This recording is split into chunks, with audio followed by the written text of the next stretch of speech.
Your oral health gives you an insight into the state of your internal health. So if you're frequently dealing with swollen, painful, or bleeding gums, you need to watch out. This can be a warning sign that your body is under siege, that you've got a lot of problems going on, and that there are things going wrong in more ways than one. In fact, gum disease, also called periodontitis, is a strong indicator that you're struggling with not just one or two, but multiple health problems. Your gum pain, your bleeding gums when you brush and you floss, that can be a red flag. It can show you that there are chronic hidden illnesses and diseases. A recent analysis presented at the European Federation for Periodontology, which is the world's leading congress in gum disease and implant dentistry, set out to discover the link between gum disease and what's called multimorbidity. This means multiple issues that can be impacting the quality and the longevity of your health and life. Their findings were both surprising and alarming, but not something that is unheard of if you speak to someone like myself, a holistic dentist. I'm Dr. Rachel Hall from Evolve Dental in Brisbane, Australia, and I want to talk to you today about how important it is to address gum disease, not just because of what's going on in your mouth, but because of this issue of multimorbidity. So what does that mean?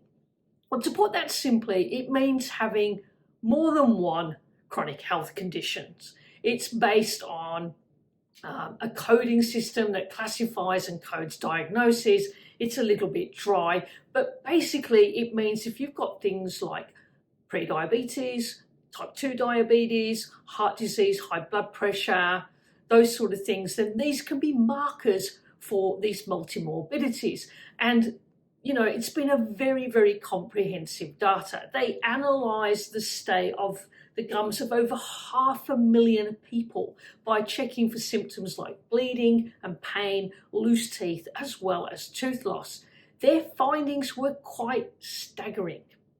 What they found was that an incredible 57%, so nearly 60% of participants had at least two chronic illnesses, and out of that, over 20% reported gum inflammation symptoms. Among those who had gum disease symptoms, the risk of being in that multimorbidity group jumped by 15%. So this says to me that gum disease is not an isolated condition, that it's either co-causing illnesses, or it's a symptom or a red flag or a warning sign, a cry for help, as it were, from your body to go, hey, things are out of balance here, and this is a symptom that I'm showing you to get attention. Now, the problem here, which I'll go into a little bit more later, is that you go to your dentist and you say, my gums bleed. What do they tell you? Oh, okay, you're probably due a clean, you need to brush and floss more. Okay, yeah, but what if you're already brushing and flossing more and your oral hygiene's still quite good and you've still got bleeding gums? What's happening here, we're not making this link between bleeding gums and systemic health issues and how they go hand in hand and how they are like this constant feedback loop. So you end up with systemic issues that makes your gums bleed, you end up with gum bleeding and inflammation and bacteria from your mouth then spreading around your body. That makes your systemic health worse, and round and round and round the cycle we go. So pain was one of the most common predictors of multimorbidity. About 55% of participants reported having painful gums, 12% had loose teeth, about 10% said they had bleeding gums. So for health practitioners, so that big dentists or doctors, and doctors should be talking about this with their patients, it highlights the importance of listening. When patients feel pain, we shouldn't just dismiss that and go, oh yeah, you know, you're probably just brushing too hard or your gums are a little bit sore, whatever. We need to go, hang on. This study that I've heard about said that these people were at risk of multimorbidities. This could be an early warning sign. It could be a condition where we have to start saying to our patients, hey, we need to go get you some blood tests, we need to look out for other things, I need you to get a full medical, so that things that are bubbling below the surface and are yet asymptomatic or mildly symptomatic get picked up and treated before there's a major problem. So we should talk a little bit about what actually causes gum disease, because if we tell you you're not brushing and flossing enough, then people think that the issue is, oh, I don't brush and floss, and that's what causes my gum disease. Well, no, first of all, there's a reason why you need to brush and floss, and I hope I don't sound patronizing, but I am quite surprised how many patients I say to them, you've got gum disease, and they go, well, what causes that? And to me, it's obvious because I'm trained in that, but so I'm going to share that with you. Well, basically, it's pathogenic or disease-causing bacteria.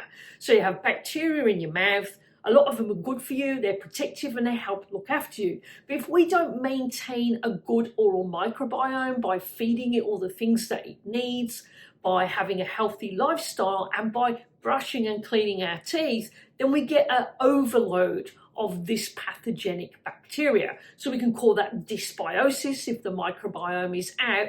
And so what happens is when those pathogenic bacteria build up, they form little colonies on your teeth called biofilm. They all clump together for safety.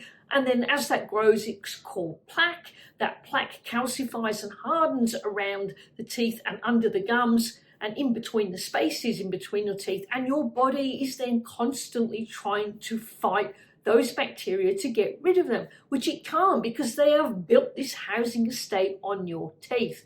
So your immune system gets overreactive, that creates chronic inflammation, and then you get bleeding gums and gum disease. So it's not just an issue of having too much pathogenic oral bacteria. If your gums are hurting on a regular basis, your body might be fighting more than just bacteria in your mouth.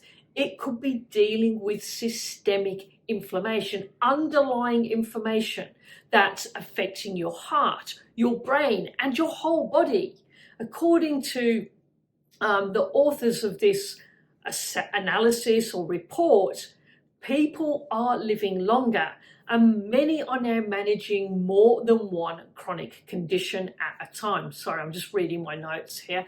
So they're managing more than one chronic condition at a time. So from diabetes, cardiovascular disease, depression, high blood pressure. And we often, medics often overlook the mouth as part of the problem. But if it's part of the problem, is it not also part of the solution? And doesn't that mean that we as, people like myself, as your dentist, have a duty to care for you and help you understand this, educate you, support you, and treat you, but also that for you, the person who lives in your body, that you need to take some responsibility and that there are some changes and things that you can do differently for yourself to improve not only the inflammation that's going on with gum disease, but also then looking after your systemic inflammation as well. Gum disease is not just a dental concern. It's not just a cosmetic issue.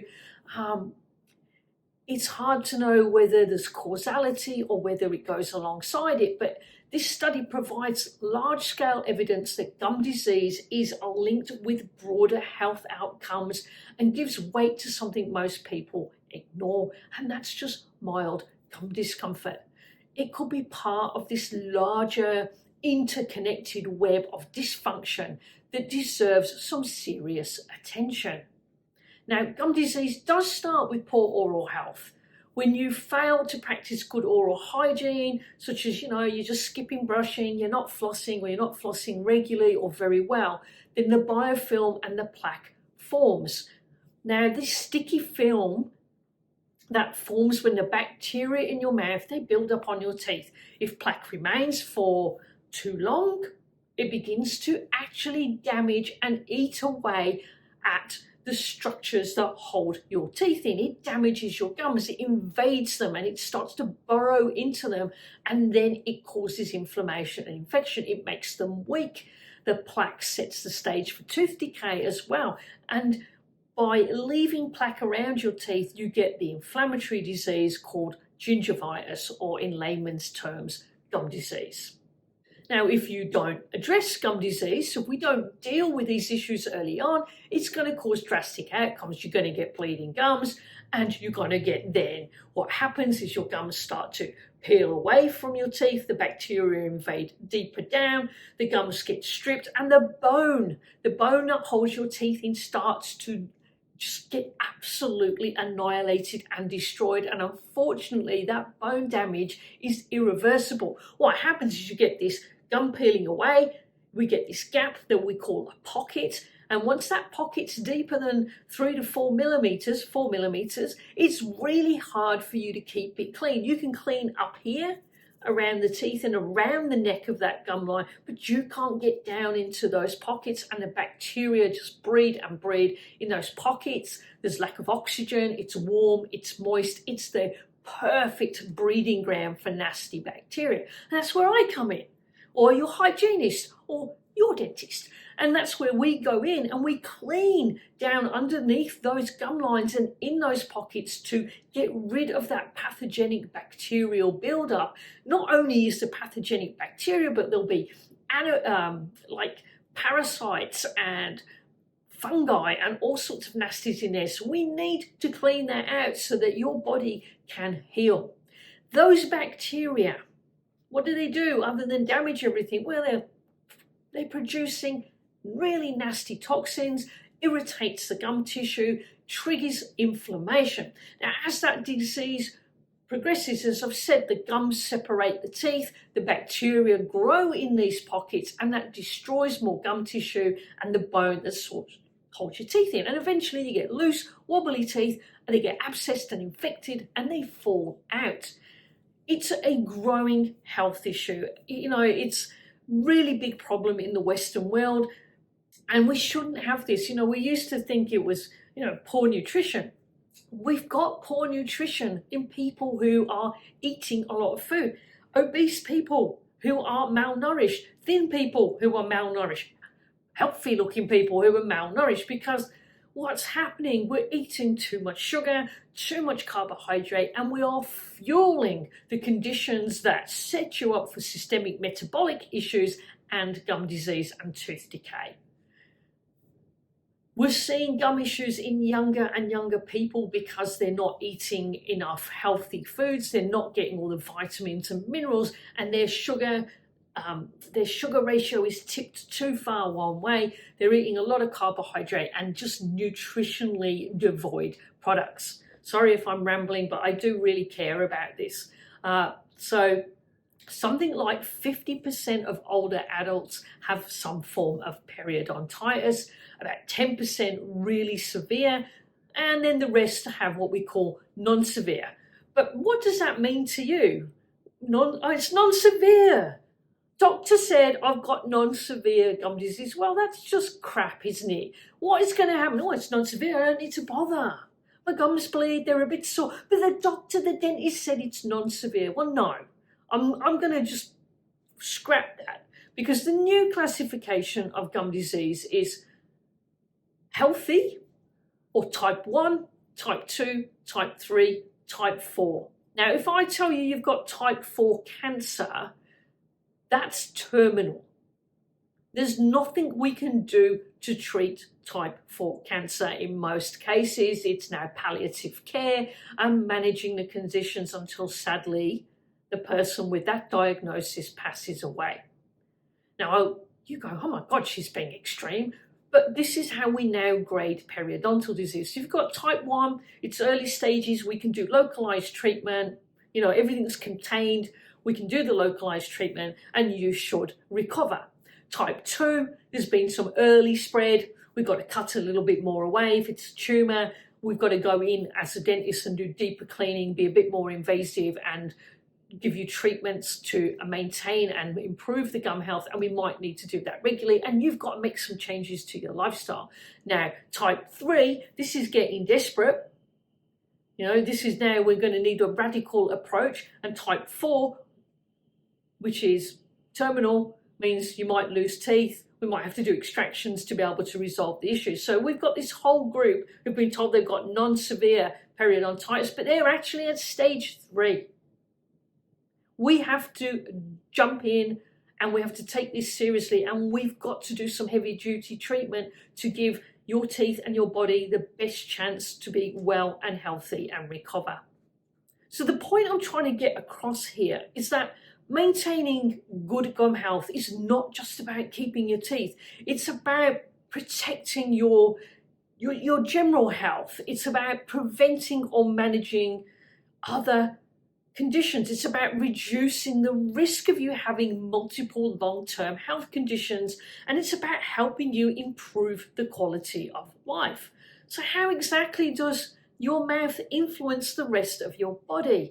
Well, when multiple systems in your body are struggling, whether that's your hormonal, your digestive, your immune system, your stress levels, your emotional levels, your gums will often break down first. They give you early warning signs that something is wrong. I describe your gums as the canary in the coal mine. They break down first. Well, why is that? That's because gum tissues turn over and regenerate really quickly. They're exposed to constant bacterial challenges, and that makes them both vulnerable and also valuable as an early warning system. There are two mechanisms by which oral health affects your overall well-being. Firstly, when your gums are inflamed, harmful bacteria thrive in those deep pockets around your gums and in your gums. These pockets house billions of pathogenic, harmful bacteria, billions, and they release inflammatory toxins, and that activates your immune system in damaging ways.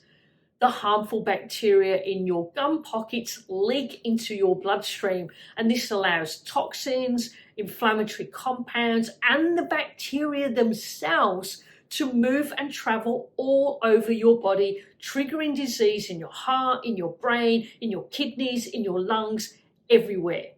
Periodontal inflammation has been increasingly linked to systemic conditions and by the spread of bacteria and the inflammatory signals, things like C-reactive protein, through the bloodstream. And this may affect your distant organs such as your heart, your lungs, and your brains. And previous research confirms that oral bacteria do travel to your brain and they trigger Alzheimer's disease. To provide evidence of how poor oral health affects parts of your body, a 2023 study found that bad oral bacteria travel to your brain and they increase the harmful proteins associated with Alzheimer's disease. Do we need more evidence as why our gum health is so important? Well, I have one. Another study specifically points to how periodontal disease causes atrophy of what's called the hippocampus in the brain. Basically, it shrinks parts of your brain, and this is a marker of Alzheimer's disease. Other proof is that oral pathogens were recently, are discovered inside our arteries. The research notes that the DNA from specific oral bacteria pathogens called Porphyromonas gingivalis or P. gingivalis, Treponema denticola, and Tannerella forsythia. I know they make these words so hard, but basically mouth bacteria, aggressive mouth bacteria, they are found in the sclerosis, the atherosclerosis, the plaques, the thickening, the calcifications of your arteries. So mouth bacteria breed inside your arteries and clog them up. Another reason to address gum disease. Secondly, gum disease and other chronic illnesses, they have common risk factors.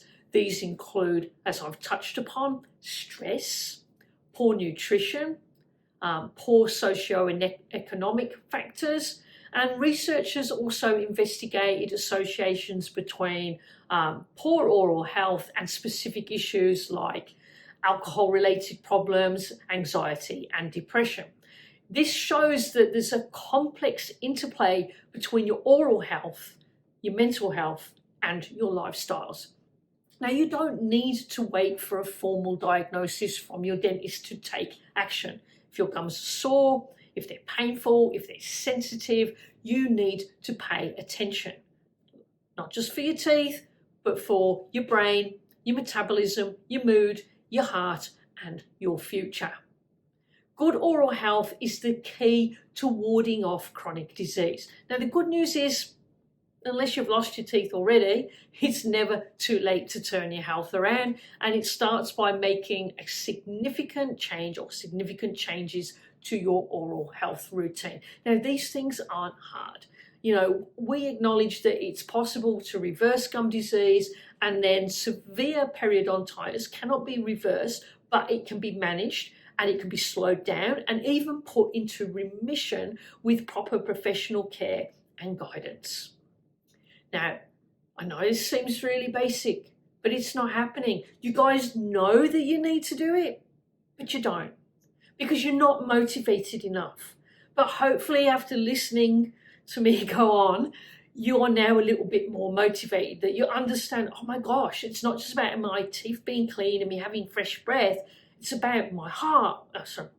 My heart's not up here. It's about my brain, my heart, my cardiovascular system, and my overall health. So I want you to brush and floss daily. Brush twice, floss once. Ideally, floss more than that. So I want you to brush. Now, I'm going to push for a non-fluoridated natural toothpaste because it's going to be kinder and gentler to your overall health and on your body. I want you to floss once a day at least. I also want you to use a tongue scraper and clean your tongue. Now, this is going to go a really long way to keeping your teeth and gums really healthy. I want you to schedule regular cleanings, hopefully with a holistic biological dentist as well. And we can, help you understand what's going on and look at these causative and linking factors and give you some guidance. So I want you to brush twice a day, soft bristle brush. Don't be really quick. Most people are like, done, 20 seconds at most. No, I want you to brush 2 to 3 minutes. Wait 30 minutes after you've eaten, and then I'm going to give you can see this in some of my other videos. I'll link to those. Keep your toothbrush stored properly in an upright position, open air, so it dries out completely. That stops bacteria breeding on your brush. You know what's really good? 2 toothbrushes, one for morning, one for night. And in that way, they get to dry out really well, and you're not just then putting bacteria that you've cleaned away from the morning back in at night, and you're kind of just defeating the purpose. You want to make sure you replace your toothbrush every 3 or 4 months because they just get grotty and funky otherwise. Get that floss in, or use interdental brushes or prophy brushes so you can get in between your teeth where your toothbrush doesn't meet. You wouldn't have a wash. I hope you wouldn't. I hope you wouldn't have a shower or bath, and you wouldn't clean your armpits. But this is what's happening when you don't floss. You're also leaving about 40% of your tooth surfaces or teeth surfaces left uncleaned, and you're not getting all those pathogenic, nasty bacteria away. Now, whether you floss in the morning or floss at night, really the choice is yours. I prefer that you floss at night, and then you're not leaving bits of food in your teeth while you're sleeping. When you sleep, you have actually less saliva flow and less protection against gum disease and tooth decay. Make sure your floss is non-toxic and doesn't, contain things like PFAs or fluoride, because we're wanting you to naturally look after yourself. Then at the end of your oral hygiene routine, you can do oil pulling, but I'm going to come back to that in a moment. If you have been diagnosed with periodontal pockets, then I am a big advocate for a water pick or water irrigator. And then where you've got your pocket, you've got that gap, you can shoot water down into that space. It's going to wash out any bits of food. It's going to disrupt and dislodge plaque. You can put some natural antibacterials like some hydrogen peroxide in the water chamber of the water flosser and jet blast that down there as well, and that is going to really be super supportive if you've already got periodontal pockets. The other thing, we'll come back to it now, is oil pulling. This is simply the act of swishing and rinsing your mouth with oil. Now, I'm not a fan of this because I just don't like the feel of the taste in my mouth, but many of my patients do it. They get over that. I don't have periodontal disease, so I just make sure I use a very nice essential oils mouthwash. But anyway, back to this. Oil pulling, it helps prevent decay, it helps bad breath, it helps reduce bleeding in your gums, and it can strengthen your teeth and gums. And the best oil to use is an organic coconut oil. You just get like a teaspoon, pop a little bit in your mouth. It's solid at room temperature. It's going to dissolve in your mouth. And then you just want to kind of swoosh it around your mouth and gums, pulling it backwards and forwards, not just, you need to kind of, so you're getting it from the front to the back of your mouth. Don't inhale it because that's not good for you. You can do that for 2 or 3 minutes. Some people say, it should be up to 20. I don't really think you need to do that long. Once you've finished it, don't spit it down the sink because it's going to harden and clog up your pipes. Just spit it into some tissue and then pop it in the bin. Do that once or twice a day. I want you to follow a healthy lifestyle, and that's then going to be an exercise, gentle exercise, diet composed of fresh whole foods, keep your mouth naturally clean, avoid ultra-processed foods, refined sugars, watch out for refined carbs. They're going to trigger inflammation. That's going to worsen your oral health, and they're also going to feed all those nasty bacteria that we're trying to reduce and combat. If you have too much inflammation from these types of food, that's also going to overwhelm your system. Certain nutrients are going to help improve gum disease and its symptoms. So lots of studies have shown that if your gums are bleeding, you may be deficient in vitamin C. Vitamin D deficiency is also linked to higher risk of periodontal disease. So those might be a couple of things you want to supplement with. So let me just kind of pull this together in a simple way for you. And if you found it helpful, then you can re-watch this bit. So how's chronic disease linked to gum disease? Well, or the other way around, how's gum disease linked to chronic illness? Chicken and egg. Gum disease triggers inflammation in the gums that allows harmful bacteria to enter the bloodstream. These bacteria travel to your other organs, increases the risk of serious conditions like heart disease, diabetes, and even brain issues like Alzheimer's. So what are the most important signs for you to watch out for?